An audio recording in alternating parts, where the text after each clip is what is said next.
ಹೌದು, ಎಣ್ಣೆ ಜಾಸ್ತಿ ಅಂದ್ರೆ ವಾಂತಿ ಆಗ್ಬಾರ್ದು.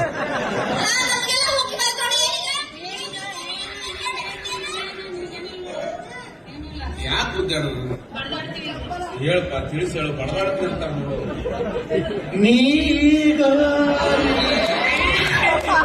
ನೀಗಾರಿ ನೀರ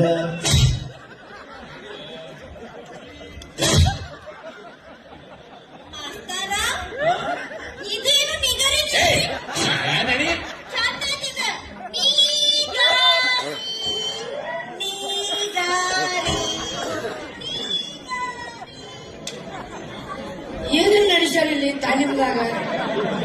ತಲೆ ಚಿಕ್ಕಂತಪ್ಪ ನಂದು.